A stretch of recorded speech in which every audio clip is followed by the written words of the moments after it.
Boa noite, meu nome é Elia. Hoje a gente vai fazer um estudo sobre um texto que está no livro Ceifa de Luz, de Emmanuel, psicografado por Chico Xavier. O texto que a gente vai estudar é o texto número 20, intitulado Prescrições de Paz. Antes disso, nós vamos fazer uma prece inicial. Nós vamos solicitar a Deus auxílio na compreensão do tema, nas reflexões que podemos fazer a respeito deste tema, para melhor aproveitamento e aplicação na nossa vida, para o nosso melhoramento pessoal. Que assim seja. Na introdução, Emmanuel usa, como de costume, um trecho do Evangelho de Jesus, um texto do Evangelho de Mateus, uma fala de Jesus, que está no capítulo 6, versículo 34. Portanto, não vos inquieteis com o dia de amanhã, pois o amanhã trará os seus cuidados. Então, vamos trabalhar um pouco sobre esse capítulo 6 que Mateus relata. No capítulo 6, o capítulo 6 fala da caridade, primeiro, no início, da caridade discreta, de orar em silêncio. Ele diz que vosso Pai sabe o que vos é necessário. Ele fala sobre ajuntarmos tesouros,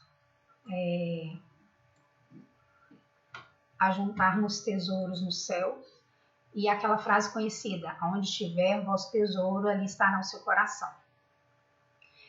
Tem uma outra fala na sequência do capítulo, então veja, a gente começou no versículo 8, agora no versículo 25, ele fala: não é a vida mais que o mantimento e o corpo mais que o vestuário, nos lembrando a respeito da importância da gente pensar na vida de uma maneira mais abrangente, na importância do nosso corpo para além da aparência, não é?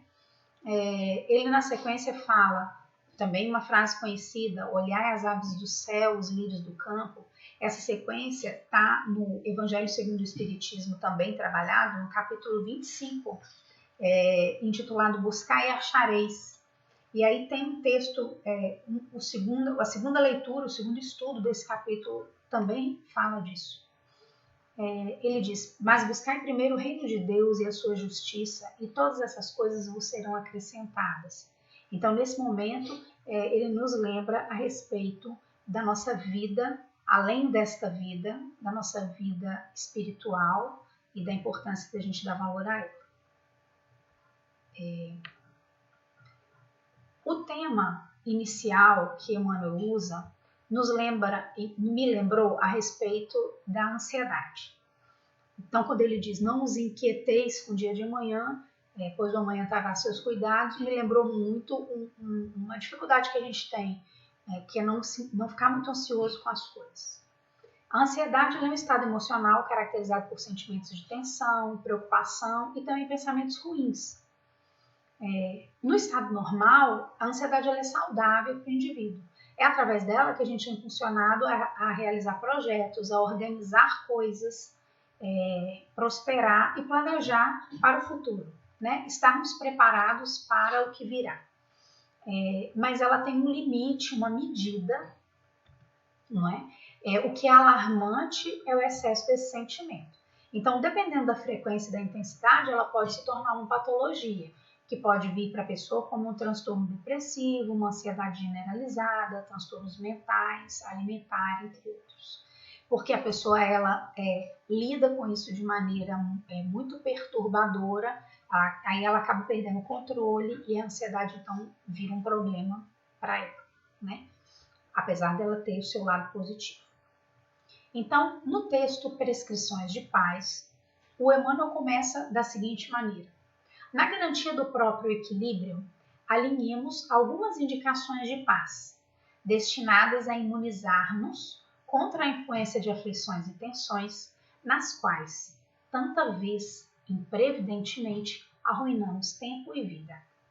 É interessante ele falar em imunizar-nos agora, em tempos de pandemia, e que estamos muito preocupados e muito ligados nesses assuntos, porque a imunidade ela vem no caso da doença, né, ela vem a partir do momento que eu tenho contato com um agente que causa uma doença e o meu corpo lida com esse agente, se livra dele e a partir daí eu tenho uma memória imunológica. Então, uma pessoa que está imunizada contra o sarampo, ela foi imunizada, no caso, por uma vacina e ela não pega mais sarampo.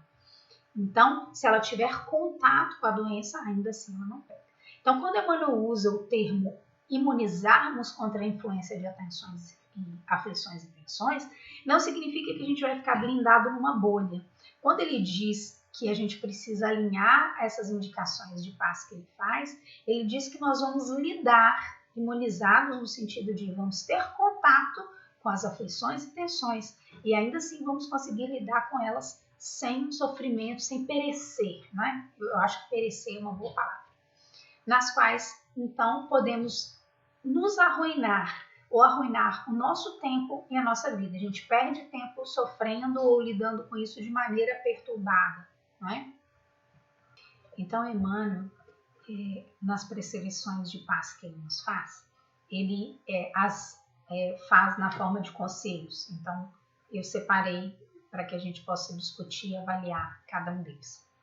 Ele começa dizendo assim, que devemos corrigir em nós as deficiências suscetíveis de conserto e aceitar-nos nas falhas cuja supressão não depende ainda de nós. Então veja que, primeiro, para que nós possamos corrigir as deficiências, é preciso que nós possamos conhecê-las. Então, nesse primeiro momento, ele nos aconselha a fazermos um exercício de autoconhecimento. Enquanto a gente fica centrado na nossa dificuldade de nos entender e entender como as coisas ocorrem, a gente acaba tentando culpar sempre os outros, ou a providência, ou a falta dela, ou o mundo, o universo, dos nossos problemas. E isso faz com que a gente não consiga entender aonde podemos melhorar, aonde podemos agir, qual é a nossa parcela de responsabilidade nas coisas e nas relações que temos. Então, esse primeiro conselho dele fala disso, né? E também fala da aceitação, que é uma coisa bastante interessante, no sentido de compreendermos que somos falíveis. Às vezes a gente começa esse processo de autoavaliação e fica muito ansioso para se corrigir e também se culpa muito quando não consegue. Então, quando ele diz da aceitação, ele também nos aconselha, e é interessante isso, com relação à observação de que tem coisa que não depende da gente, ou tem coisa que é o nosso processo ainda evolutivo e vamos demorar um pouco mais. Segundo conselho que ele nos dá é com relação a tolerar os obstáculos com que somos atingidos ante os impositivos de aperfeiçoamento moral e entender que os outros carregam igualmente os deles.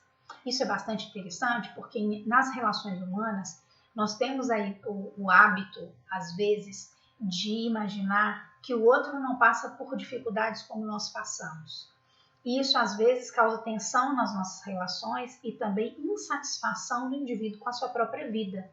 Então, quando a gente tolera o nosso obstáculo, pensa nele como uma possibilidade de aperfeiçoamento moral, e, de uma maneira geral, eles são difíceis, né?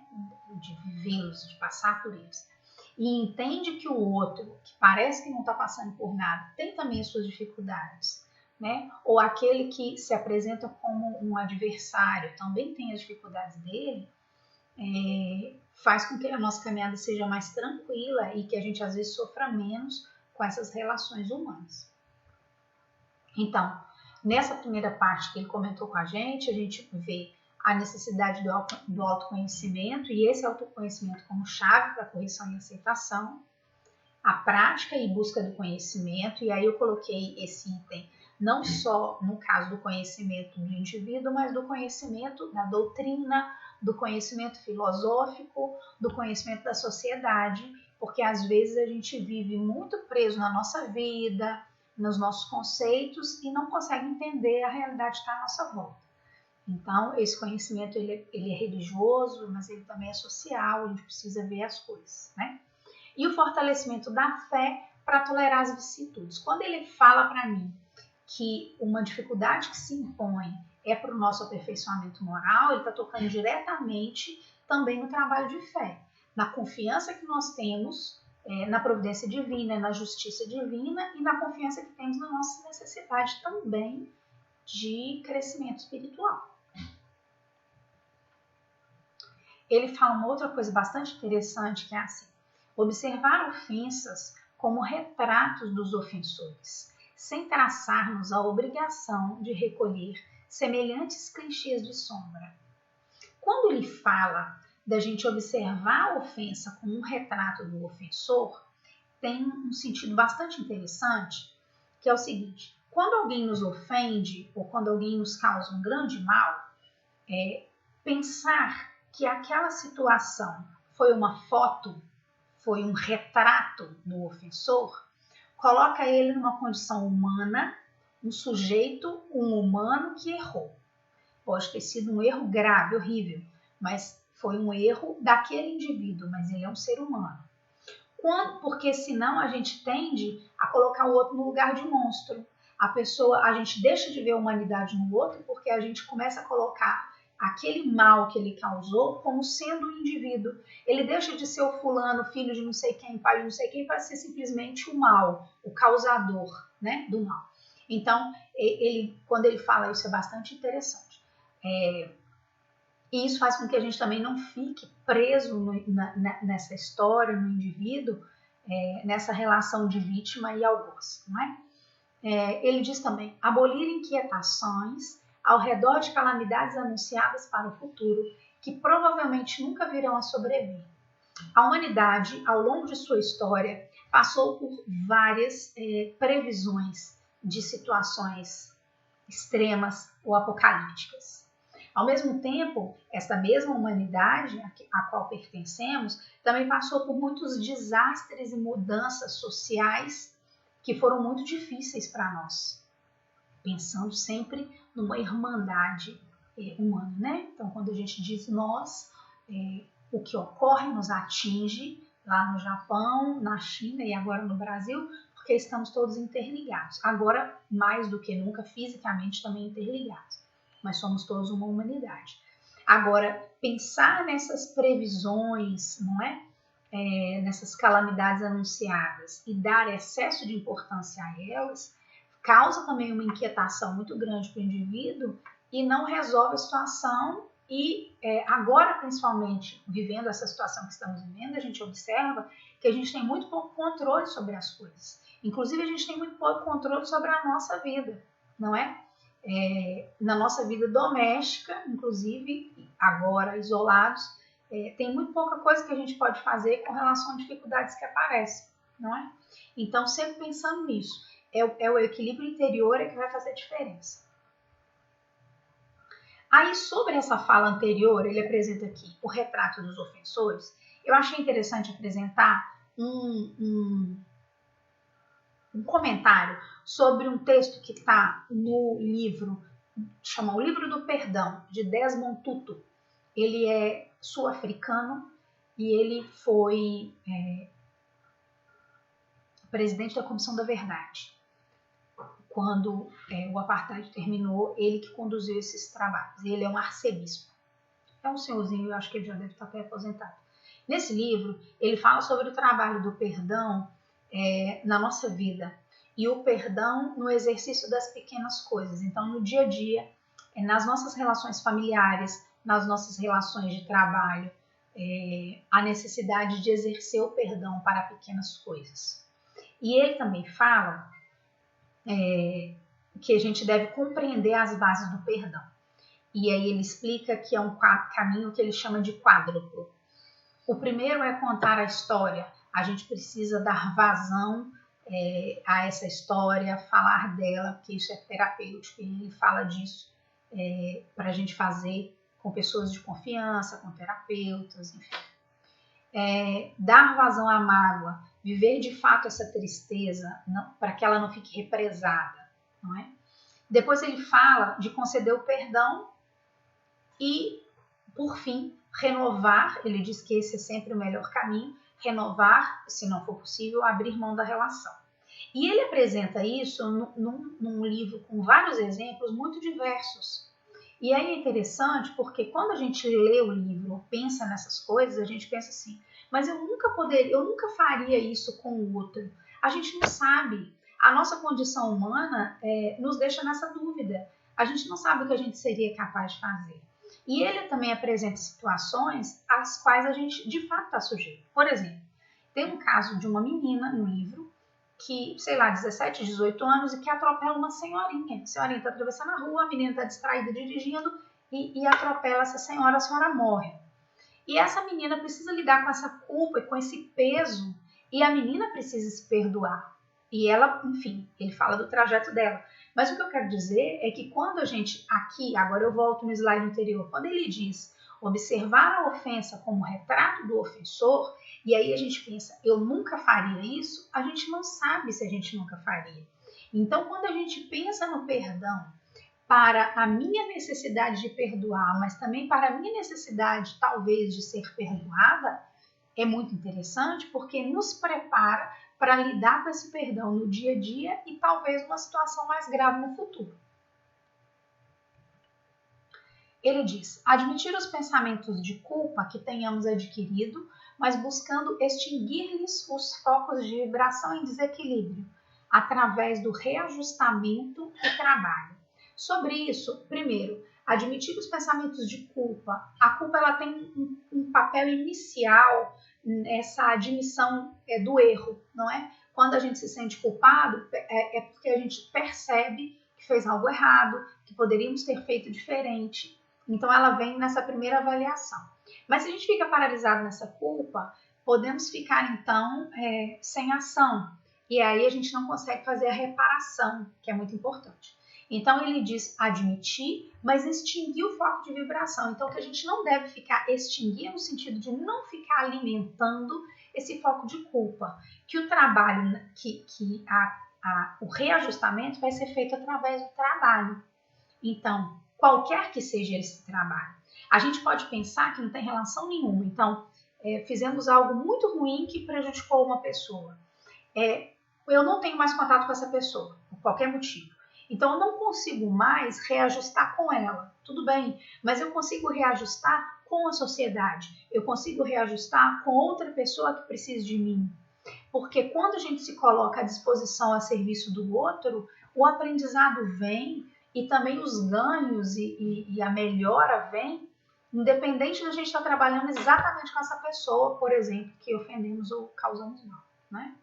Ele diz também, não desprezar os entes queridos, nem prejudicá-los com a chamada superproteção, tendente a escravizá-los ao nosso modo de ser. A gente corre esses dois riscos, não é? De desprezar os entes queridos no sentido de cada um vive a sua vida e eu não vou interferir, mas também a gente corre o risco de prejudicar, querendo interferir demais nas escolhas que são do outro. E também imaginando que nós faríamos melhores escolhas, mas isso é uma avaliação nossa com base no que a gente tem de possibilidade agora. Então também precisamos respeitar o processo do outro. Então essa questão do extinguir o foco, e aí uma fala sobre o trabalho, né? O modo de reparação que Deus nos concede na reencarnação, nós temos todo dia. A possibilidade de trabalhar, de acordar todos os dias e corrigir o que a gente fez no dia anterior ou nos dias anteriores, não é? Então, reparar através da ação, da ressignificação dessa trajetória, da nossa forma de lidar com o outro, da nossa forma de lidar com as coisas da vida, com as dificuldades que todos temos. Cada um vai ter mais facilidades com determinadas situações e mais dificuldades com outras. E a gente precisa reconhecer isso. Então, Emmanuel fala sobre não exigir do próximo aquilo que o próximo ainda não consegue fazer. Isso também é bastante importante, porque por vezes nas relações humanas nós temos expectativas em cima do que esperamos que o outro faça. E essa expectativa ela tem relação com a nossa visão do outro, com a nossa visão do mundo, com as nossas experiências, né? Mas muitas vezes a pessoa não dá conta daquilo. E aí isso gera um conflito, quando na verdade o outro não fez nada além do que ele deu conta de fazer. Ele também fala pra gente, nada pedir sem dar de nós mesmos. Evitarmos vivermos de uma maneira, primeiro, egoísta, em que nós queremos receber, mas não damos, e também sem esse senso de serviço. O Espiritismo apresenta muito isso para a gente, essa característica de sermos muito correlacionados, corresponsáveis pela evolução nossa, daqueles que estão à nossa volta. Então, precisamos dar também, muito mais do que pedir. E ele fala, respeitar os pontos de vista alheios, ainda que contra nós, convencidos de que o ponto de vista, eles são maneiras, crenças, opiniões e afirmações peculiares a cada um. Cada um viveu uma experiência diferente e cada um sentiu de maneira diferente. Imagine, se somos seres imortais, com experiências transcendentes, quando a gente encarna aqui, mesmo que a gente seja da mesma família, cada situação que aconteceu naquela família, cada indivíduo sentiu aquela situação de maneira diferente. O que para uma pessoa foi muito tranquilo, para outra talvez não tenha sido. Então, precisamos respeitar, porque a experiência é diferente mesmo para pessoas que convivem. Imagine para pessoas, colegas de trabalho, pessoas com as quais a gente não tem contato, não sabe da vida delas. Ele disse uma coisa interessante, ele fala assim, não ignorar as crises do mundo, reconhecer que se reequilibrarmos o nosso próprio mundo por dentro, esculpindo-lhe a tranquilidade e a segurança, e ele continua, em alicerces de compreensão e atividade, discernimento e serviço, perceberemos de pronto que as crises externas são fenômenos necessários ao burilamento da vida. Então aqui eu estou caminhando para o encerramento e veja o encerramento que Emmanuel nos propõe. Ele diz que as crises estão aí, que nós devemos lidar com elas, conhecê-las, entendê-las, certo? Mas ele diz que nós precisamos nos reequilibrar, que é aquilo que eu falei um pouquinho antes. Nós precisamos entender que a gente não tem controle sobre as coisas. A gente tem pouco controle sobre as coisas e muitas vezes nós não temos controle sobre situações da nossa própria vida. Então, se estivermos equilibrados no nosso mundo interior, não é? E como é que a gente reequilibra? Como é que a gente esculpe essa tranquilidade e segurança? Ele diz, em alicerces de compreensão e atividade. Para a compreensão é necessário estudo, é necessário o diálogo edificante, é necessário o estudo religioso, não é? No sentido de estudar a nossa doutrina, por exemplo, e o discernimento e serviço. E percebermos que essas crises elas são externas, mas elas nos afetam. Não é? A gente não pode dizer que o que acontece agora no Brasil, o que acontece no lugar onde eu trabalho, não me afeta. Acaba afetando de uma maneira ou de outra, nós somos afetados pelas situações que ocorrem. Mas elas são necessárias para o nosso burilamento, inclusive porque nos tiram de uma situação de conforto, porque se deixarmos, poderíamos viver apenas da maneira como achamos confortável, não é? E aí ele encerra com essa frase, nosso verdadeiro rumo é o da perfeição. Precisamos lembrar disso sempre, né? O objetivo geral da nossa vida, o objetivo primário, mais importante, é a perfeição. E a gente só atinge a perfeição, o Ricardo falou disso no trabalho dele de segunda, dessa semana, a gente não consegue isso numa encarnação apenas. Também precisamos ter calma, precisamos ter serenidade para entender que é um processo e que estamos todos juntos e em caminhadas diferentes, todas com o mesmo objetivo, mas caminhadas diferentes. Então esse é o nosso rumo e a gente precisa tê-lo em mente. Eu vou encerrar com uma prece, agradecendo aos espíritos amigos o auxílio que nos deram durante a execução, o estudo desse trabalho, agradecendo a oportunidade de ser útil, de auxiliar nessa reflexão, pedindo auxílio, então, a Deus, para que todos nós possamos, agora, neste momento de dificuldade, nesse momento de burilamento coletivo, que nós possamos nos aquietar, que nós possamos trabalhar essa paz de espírito, essa paz interior, mas que também possamos nos colocar a serviço do outro, a serviço daquele que passa por mais dificuldades do que nós. Obrigada, Senhor, nos conduza com tranquilidade, que assim seja.